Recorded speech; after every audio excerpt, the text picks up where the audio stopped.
Alright, today we're cleaning the Stihl MS360 chainsaw.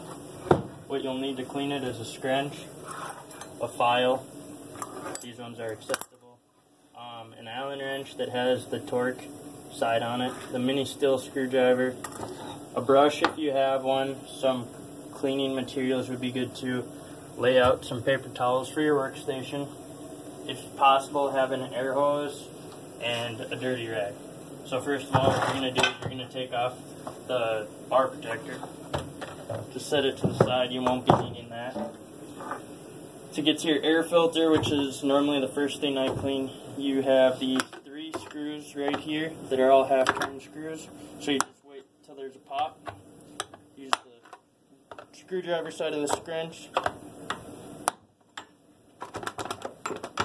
And it usually just lifts off. You might have to loosen the screws a little bit, but it always gets caught on the choke, so you just want to kind of lift it up and out. And if you look, it's pretty dirty on the inside. You want to clean that out. So what I do is I use the air hose.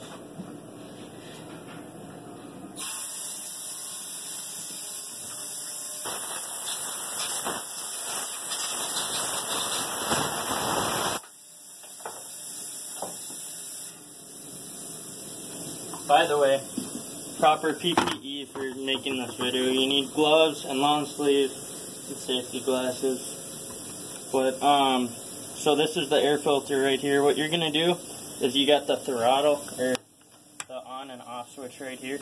You're going to put it all the way down, grab the trigger, and put it down even more. That way when you take off the air filter and the air filter cover, the carb is still closed.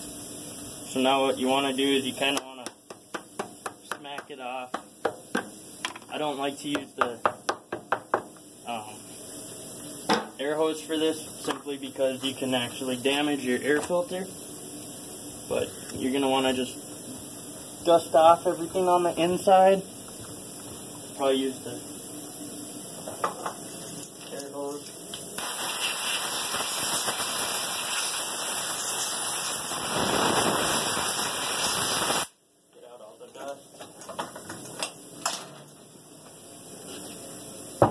Okay, cover goes on first. There's 2 little latches on the bottom. Stick it down in there. Make sure it clicks.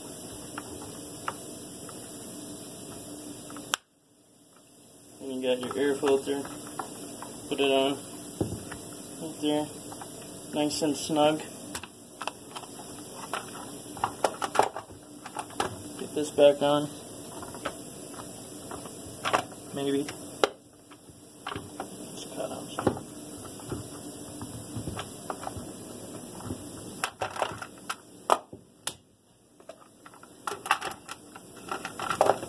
There we go. Just take the scrunch, tighten them until they click. Once they click, it's good. Don't tighten it anymore. Common sense, but you never know these days. So if you notice, the step that I did while this was off was I took it from the off position and put it onto the full choke position. To get that off, all you gotta do is just grab the trigger and it'll go up, and then you can grab it again and it'll go up, and then turn it to the off position. Now you just want to check out the saw, make sure it looks good, that you have both fuel caps, that the pull cord or the recoil is not broken, the handle isn't broken. You want to make sure that you can engage and disengage your chain brake. So now what you're going to do is you're going to put your gloves back on, because you're going to be playing with the chain. You're going to flip it around and lay it on its side. You got 2 bar nuts right here that hold the bar and chain on. What you're going to do is you're going to take the scrunch with the big side, put it on a bar nut. I normally grab the handle to use as a pry. Holy moly. And same on this one. Now once you get the bar nuts to the point that you can easily loosen them or tighten them with your fingers, you're going to take the screwdriver end of it and stick it in the tensioner hole. and you're going to turn to the left. In doing this, you're creating the chain to loosen up so you can actually get it off its drive. You continue by taking off the bar nuts. Some of them don't come all the way off. They're built into this plate, which is annoying, but it helps you in the whiz by not losing them. So you're going to take the bar nuts, and I always have a clean working space. So I'm going to put them on this paper towel. Next, I'm going to take off the cover. Notice all that gunk? Yeah, that's not supposed to be there. Then I'm going to grab the bar with the chain and tilt it towards me and back. So if you can see right here, this little thing is where the teeth go. So you're just going to pull that off and slip it up. Easy as that. So now I'm going to lay the bar with its chain to the side, because that is not my main focus right now. My main focus is to clean this. So easiest thing to do is just take a paper towel over a garbage can and this. Make sure you get out all the little corners and nooks and crannies and whatnot. If you had simple green spray, the cleaning agent, you can just spray it on and blow it off with the air hose, which has no air pressure.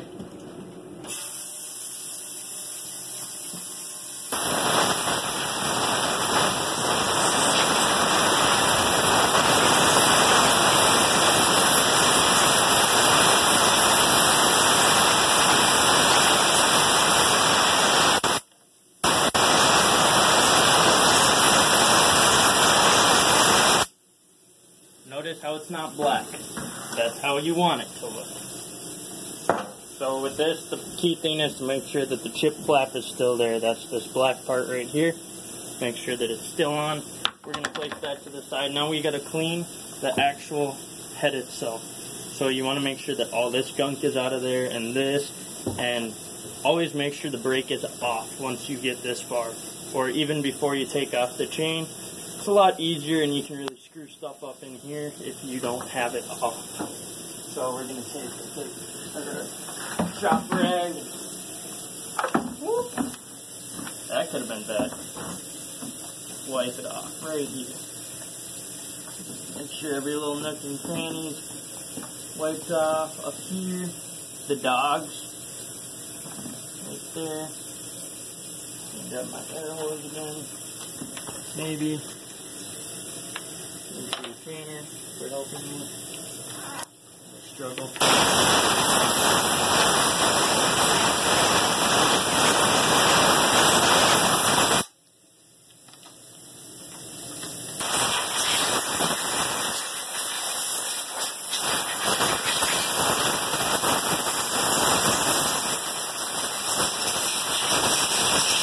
Your primary goal with this is just to knock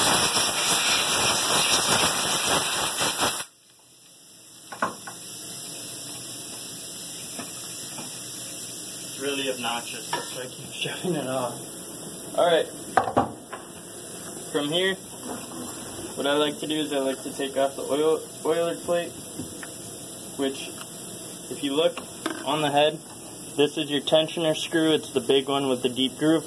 Your oiler plate screw is the little one.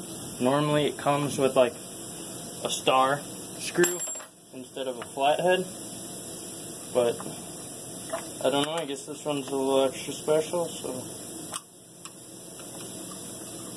makes it complicated, but whatever it's like.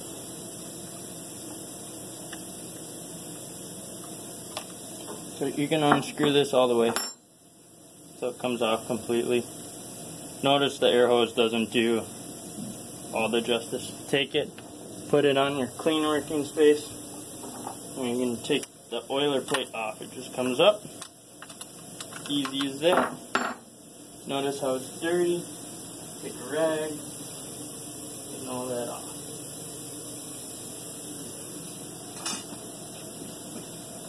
Gonna blow her out again.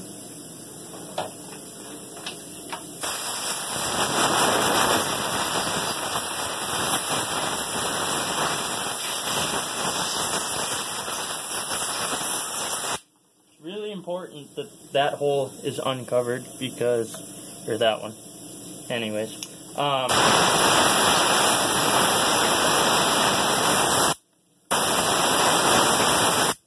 without proper oil being fed to your chain, you're gonna burn up your bar and your chain, and you're gonna have a really crappy time cutting, and nobody likes that, so don't do that. So, oil plates going over there. Next, to get into the clutch component, you're going to take the scrunch, the screwdriver side of your scrunch. There's a little clip right here. You're going to stick the corner in one of the upward positions, cup your hand around it kind of like this, and just pry it off. The reason why you want to put your hand in front of it is because it's a little piece, and it's kind of like a spring, so it's going to shoot off and go flying. You take off your washer next. As you take these parts off, you're just going to clean them. Then the chain. Next, you're going to make sure your brake is off before doing this, because if you pull this off, which would be hard, and your brake's off, or on, all that's going to go flying everywhere, and it's no fun, because then you got a serious problem. So this is super dirty. You can't really see it, but all that buildup right there isn't supposed to be there. So it just means that it's been being used. So you're going to want to take a washcloth and just wipe off all this goo right here. Make sure it's completely clean. Alright, put this back over here. Next, you got your needle. This is the needle bearing. Helps it spin freely. What I like to do is just take a little grease, slob it on the inside of that sucker. Then you start putting it back together. I like to get as much grease as I can around there without overdoing it. Wipe off the top when you're done. Next goes on the cover. You're gonna have to put it on and like spin it a little bit till it like drops down. You'll see in a second. Maybe. I promise it drops. Not a lot, but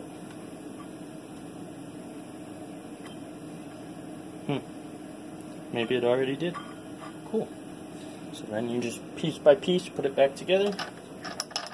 One piece at a time.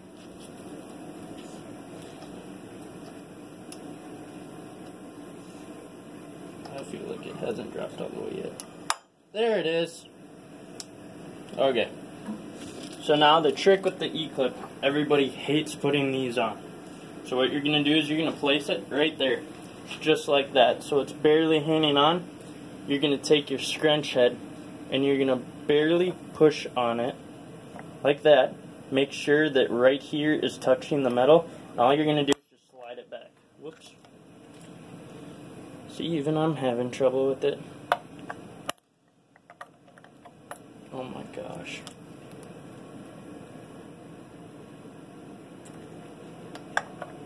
Put it on, and you can look right down it, and boom.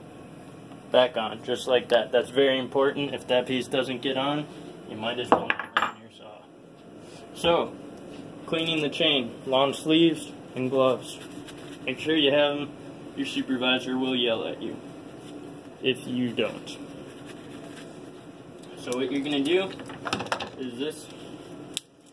Here's a little cheat, cleaning your bar out. You're going to take your oiler plate, probably this corner right here, and you're going to start right at where the bearing is and work your way down. Look at all that crap that it pulls out. Screwdrivers don't do that, so make sure you get something down in there and get all that gunk out. Here we go. Start at the bearing on this side and just work your way down. You're going to take a rag and wipe it off.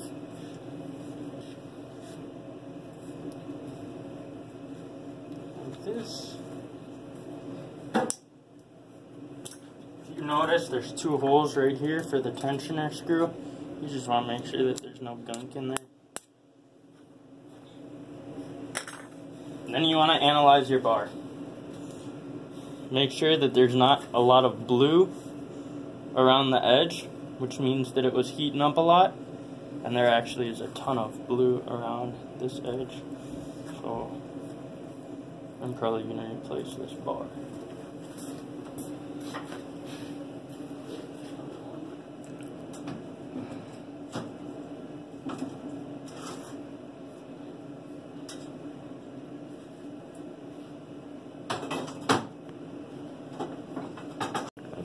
Okay, so what you're gonna do is you're gonna take your chain, gotta think about it for a minute, and you're gonna put it back on your bar. Doesn't matter what way the bar is. If you take it off a certain way, put it back on a certain way. But if you're replacing the bar, it doesn't matter. You can have it upside down or square. Now, to figure out what way the chain goes so you don't put it on backwards, the rakers, which are the little teeth things that come back, are supposed to be towards you. So this is the cutting edge right here. These are the rakers. The rakers are further from you but facing you. So now what you're going to do is you're just going to make sure that the chain sits in that groove on the bar. So you're going to come over here and you're going to kind of line it up, push it down a little bit if you have to. Make sure that little pin is in the hole, and you're going to take your cover and put that back on like that. Oh shoot, I'm missing a step. Good thing I saw it. Got to put the oiler plate back on. Woo. That's why you have a clean work environment.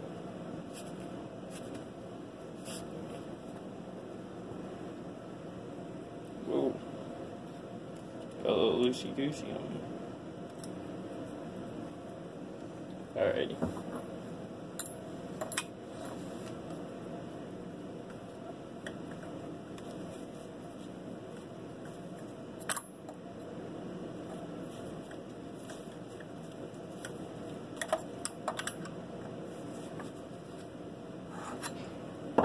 So oiler plate's back on. Now you're gonna take this. Do what I said before. Although make sure you're wearing a glove.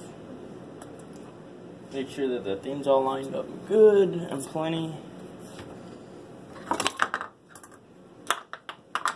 the cover back on. Take your bar nuts.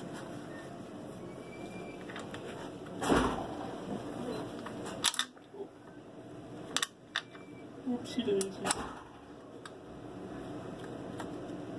Well, there goes using the air compressor the rest of the time.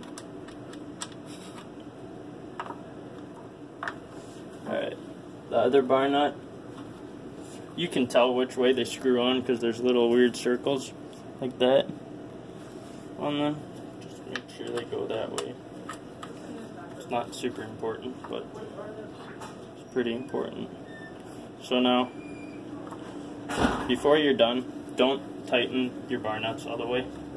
You're going to want to take your scrunch with the screwdriver and tighten it a little bit. What this does is it brings the chain closer to the bar, and with that you just want it to tooth out, maybe a little bit more if you're going to be storing it over a long period of time. That way it doesn't stretch the chain. But when you're done tightening it, you're just going to tighten the suckers up. Don't tighten them too tight, but make sure it's like going to hold on with all the vibrations. Boom. And there's your saw back together. Now sharpening, make sure you have gloves. A lot of people like to do these on tables, so I'm going to show you how to do it on a table. You're going to take this, there's normally another tool, but I can't find it, nor do I really want to, but, so you're going to mark your first one. Always remember where you started. Sometimes it's easy, sometimes it's hard, whatever. But just always remember what one you started on. Okay, now you're going to take this, line it up 10 degrees upwards, and I don't know what it is. I think it's 30 degrees off the side, and you're just going to push. Make sure your saw stays in one place, and just nice, easy strokes across it. You don't need to push super hard, you just got to make sure that it's sharpening right here, because the cutting edge is right here on this corner. So I like to do about 5 pushes through, unless you rock it. Then I do 10. But 2, 3, 4, 5. And that's it. You just do it all the way around. Make sure the brake's off so you can spin the bar. And that's how you clean and sharpen a saw.